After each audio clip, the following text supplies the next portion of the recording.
Dr. Deby Garrett has more than 30 years of diverse professional experience across health, adult education and counselling sectors.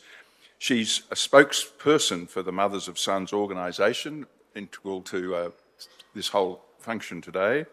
And as you're probably all aware, they're the mothers of children, of boys particularly, fighting for fair treatment of men and boys in our courts.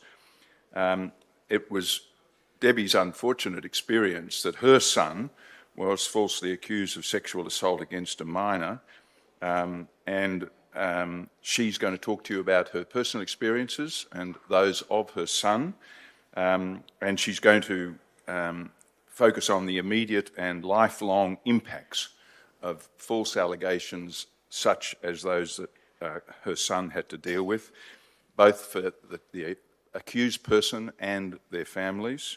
And she'll also share some advice with us to parents about how to protect your sons in dealing with false allegations, handling police, and even dealing with those terrible people, the lawyers involved. So would you please welcome Dr. Deby Garrett.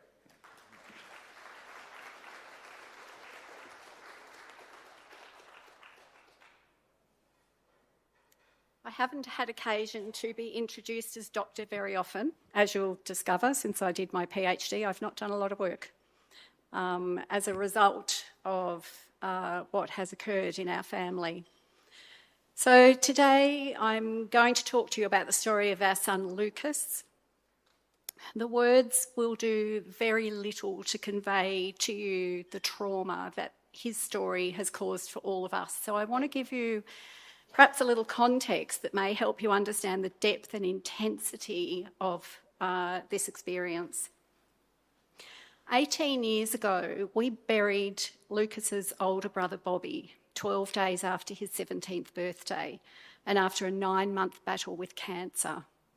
And I guess if anyone is a parent, you can imagine the depth and intensity of that as an experience. Every emotion we felt during what you're about to hear in Lucas's story was in many ways different, but also equal in intensity that we experienced as we nursed and lost Bobby. The fear, the helplessness, the anger, and the grief. You will hear my story and Lucas's story, but it's much bigger than the words. So Lucas and I have spent some weeks talking and thinking about how to distill what's been a 6-year ordeal for our family into a 30-minute talk. We've also shed many tears right up till last night as we've relived it. I'm not going to cry. If Lucas does, he's not here, but I'll feel it and I might cry. In reality, it's been over now for a little over 2 years, yet the feelings of trauma continue. In August 2018, our then 25-year-old son Lucas was accused of sexually assaulting a child. Lucas had worked in childcare for more than 2 years and was highly regarded by his employers and families, so much so that many of those families sought him out to do private babysitting. This included the family that accused Lucas of assaulting their child. Lucas had provided care for all of this family's children, both in the childcare centre and as a private babysitter over a number of years. According to text messages the mother had sent Lucas over time, the children loved him and were always excited to hear that he was coming. On the night in question, the eldest child, who Lucas had looked after since she'd been in nappies in a childcare centre, had been repeatedly scratching and worrying at her vulva, as many little girls often do. As this had continued when he was putting all the children to bed, he had got a baby wipe and given her a little wipe, threw the wipe away, settled her to sleep, thought nothing more of it. The next morning, the girl allegedly asked her mother, "Why did Lucas lick me?" The reaction to that statement and the reinforcing of it as fact and that no other possibility was considered launched the next 6 years of our life. The child was informally interviewed by police that morning and was asked directly 3 questions specifically. Had Lucas touched her? Had he put his head near her? Had he licked her? And to all 3 questions, she answered no. We didn't see those police notes for many months later. We only saw later interview notes. At that point of 3 no's, the child was sent off for an invasive forensic exam. The mother described the forensic exam in later court as extremely distressing, as one imagines it would be, and one from which we asserted could have confused many things in her mind before she was able to be clear about what had or hadn't occurred 2 nights prior, because it was then the following day before she was officially interviewed. That same afternoon, Lucas was approached by police at work at the childcare centre and asked to come down to the police station for questioning, which he willingly did. First mistake. He was then told there'd been an allegation of a sexual assault. He denied any assault, willingly provided DNA swabs. He told us later he just wanted to ring the parents and explain. He was very confused.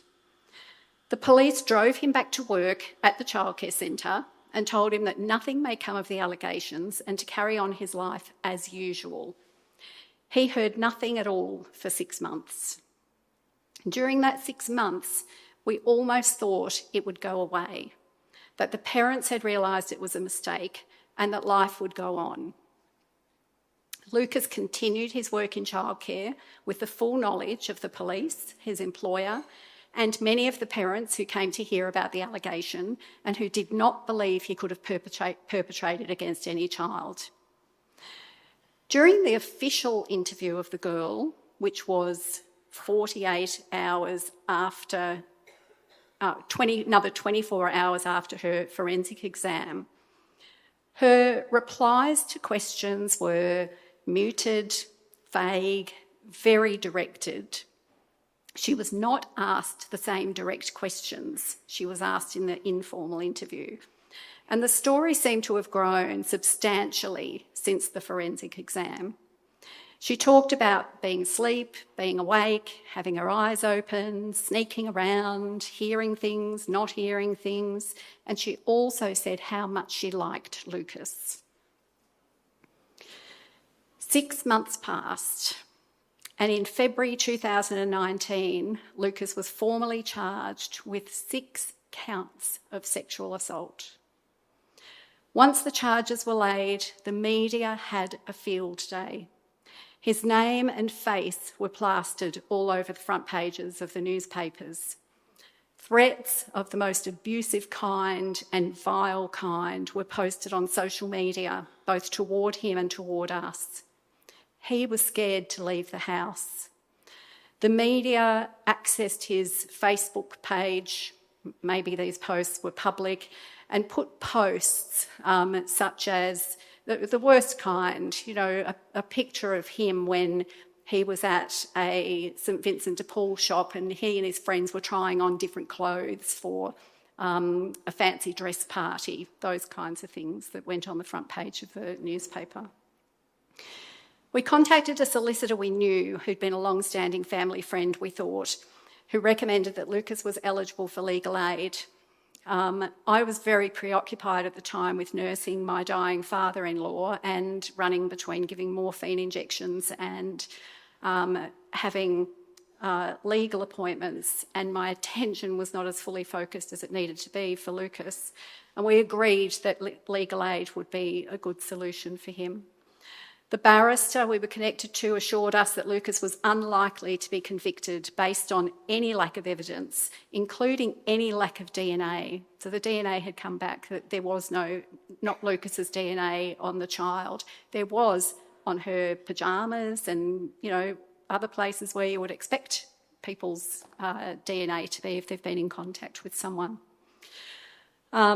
So we felt quietly confident, although during that time I became obsessed with the brief, I became obsessed with knowing the case backwards. I became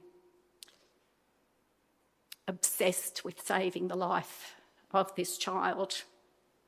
And I couldn't work.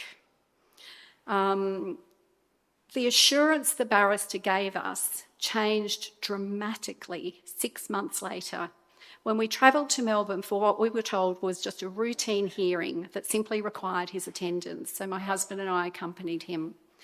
The hearing was to establish the rules of interview for the alleged victim and was a routine part of the process.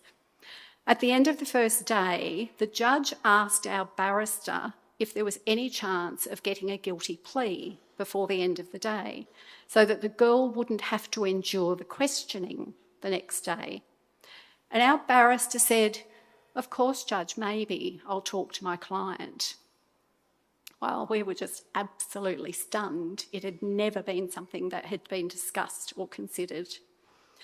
And we were shocked. I was further shocked that as the rest of my family left the room, I sat in the back of the courtroom and I heard our barrister talking to the prosecution team about how he really believed we should take, Lucas, it felt like a we, should take the guilty plea, and he'd really tried to talk us into it.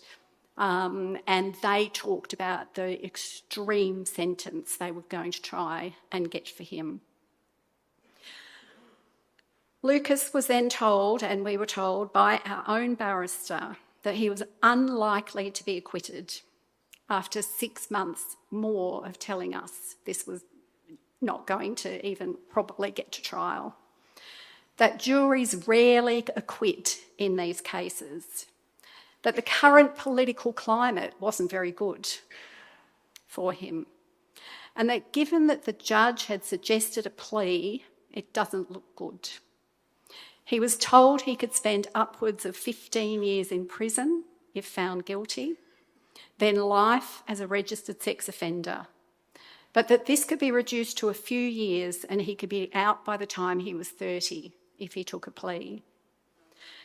This pressure included the fact that he had to decide within the hour and that a guilty plea would save the child from the trauma of testifying. We all sat in a public area outside the courtroom with the barrister telling us time was running out. Lucas rang friends, he paced, he cried. I kept trying to get more information. What is in there that we don't know about that's made this change? We were frantic and quite frankly out of our minds that we let this next step happen. I remember saying to the barrister, "What about the truth?" And the barrister almost yelled at me, saying the truth was for religion, not courts. The barrister told us that if Lucas pled guilty, he would be able to come home with us until sentencing, and that felt like a little bit of breathing space to me for some reason. But it turned out not to be true. Pleading guilty was also going to come with an added burden for Lucas in knowing how many people had believed in him, his employer, families of children he'd been caring for, his friends, family, who would now believe him capable of such a thing. That hour was like we'd been thrust into a different reality. I remember being so shocked and so scared at the turn of events. And Lucas made the decision based on real fear and potentially the loss of his life until he was well into his 40s to plead guilty.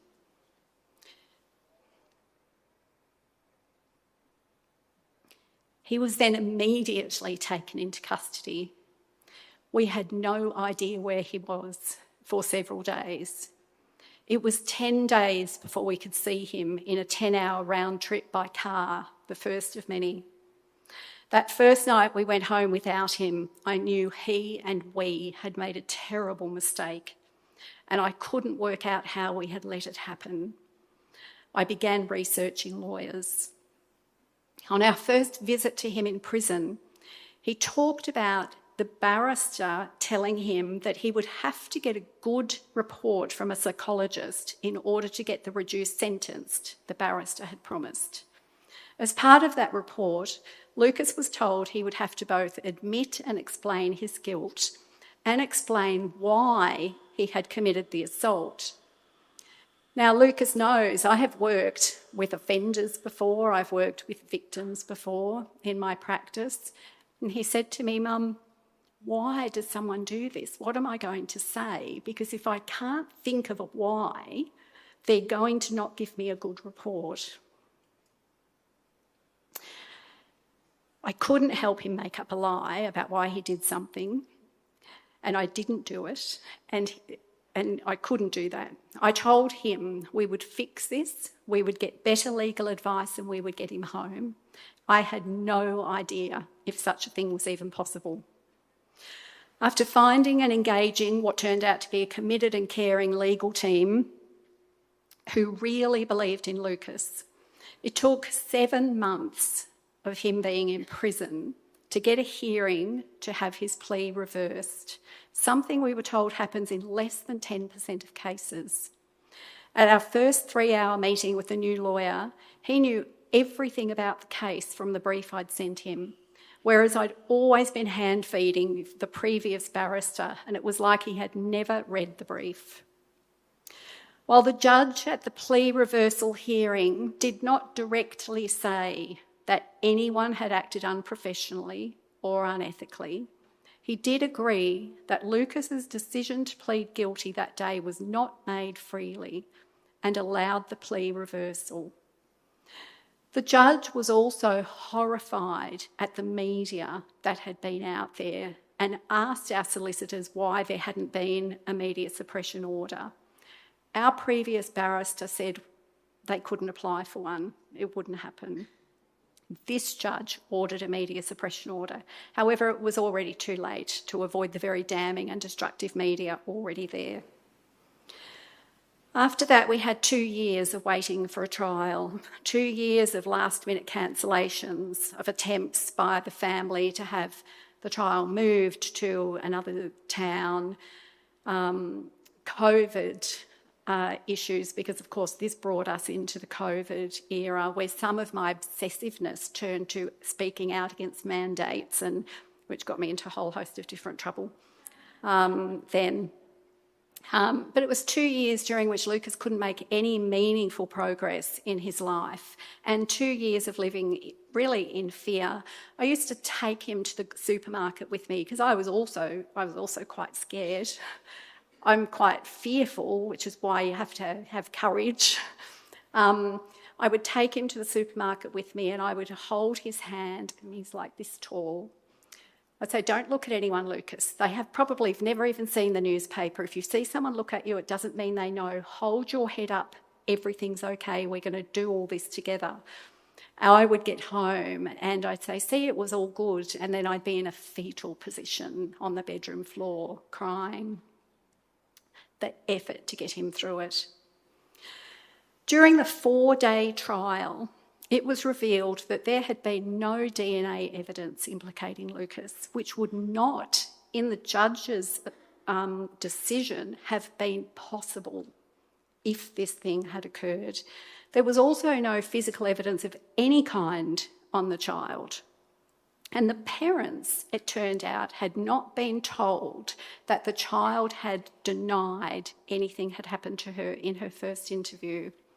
And in fact, that first lot of police notes did not even form part of the package given to whoever was tasked with deciding whether to press charges. They did not have those first police notes, and we hadn't seen them. Lucas was found not guilty.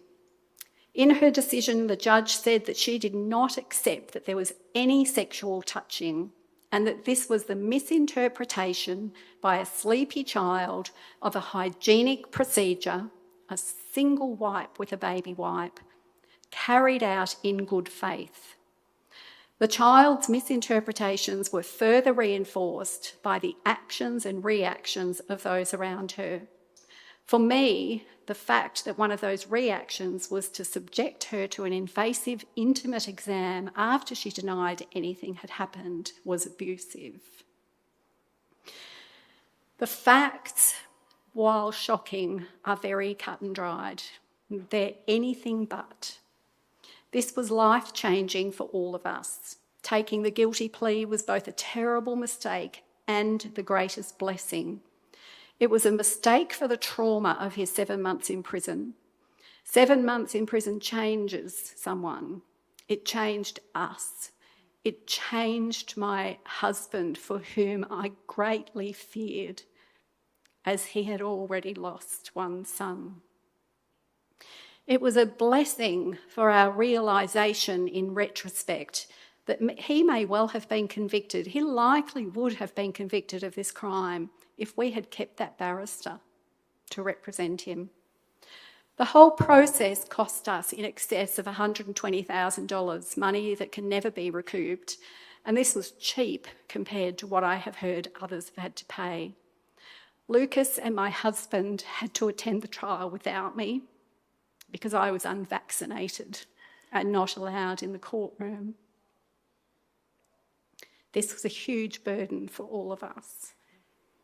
Of the few friends I had at the time of the charges, some never spoke to me again after I told them in my effort to seek support. The few that remained were lost as we awaited trial, and I spoke publicly against lockdowns and mandated COVID vaccines. Since the trial, Lucas has had to leave 2 jobs, as someone would invariably know about or find out about him and talk would start, and in one case there were veiled threats. The best advice we had from people around us was that he should leave town, away from all of his supports. It's now 2.5 years since it was supposed to be all over, yet only last year the mother who had accused him accosted and abused me in the street. I was with another son and my young granddaughter while she screamed and swore at me for daring to mount a defence for my son, swearing at me for getting him lawyers. She told me she had been watching me. She knew my granddaughter's name and the fact that my eldest son was raising her as a single dad. She knew that my granddaughter visits her mother on occasion and to what town. She wondered how I would feel if my granddaughter was assaulted on one of those visits. I still cannot fathom how any mother, even more so a mother who believes her child may have been assaulted, could suggest or wish for such a thing. It's important to understand that the impact of allegations against a man and of this kind are not limited to the time of occurrence or just to the man accused. They do not occur in a vacuum. The trauma of this event on top of everything else we were experiencing and COVID, and I nursed my father-in-law and recently my father, both of whom died at home. This all called a complete halt to my career at a time when I had just finished my PhD, published my first book and had a thriving practice. Lucas spent what should have been the years where he found a partner and set himself up for life living in fear. There are children in our family who consider Lucas their most favourite uncle and they all adore him, and who will need to have this explained to them at some point, given how much still exists on the internet. If Lucas wants to travel, he will be asked about charges in his past, not just convictions, and he will have to explain those to visit some countries. He will have to explain to future partners what happened and hope that they will believe and trust him. Allegations also impact the families of the accusers, who may come to believe things that aren't true. We never forget that there is a child who is growing up believing she was sexually assaulted because she's been told it often enough. It's now her truth, and that will be impacting her. As to the mistakes, the first mistake, sadly, that Lucas made was to enter a field where he was so at risk in childcare. He understood the risk. We'd talked about it. I'd worked in men's advocacy.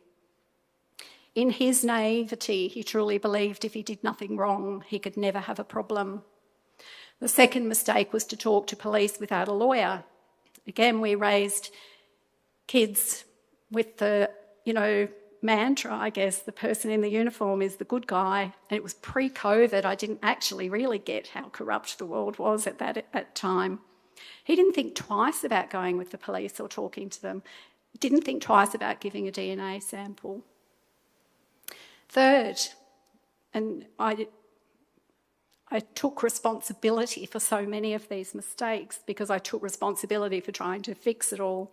But I sought advice from a lawyer hotline that is lawyer-based, but I was advised at the time he was I took that advice when the allegation happened.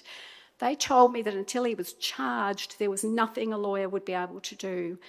We should have sought out competent legal representation then, not waited. And this may not be fair to some very good legal people, but I would argue that if you aren't paying for a service, they have no investment in your outcome. I wish we had sought the best legal people from the start. They were worth every single penny that we paid them. I want to thank everyone here today raising awareness of these issues. I have other sons, I have a husband, I had a dad, I've got grandsons, and there will be other family members. And I hope that all those women and all the Twitter ex-watchers today that I already saw this morning will not forget that nobody is immune to this happening to them. In the current climate, every man is potentially at risk. Speaking out is really hard, but we have to keep doing it. Thank you.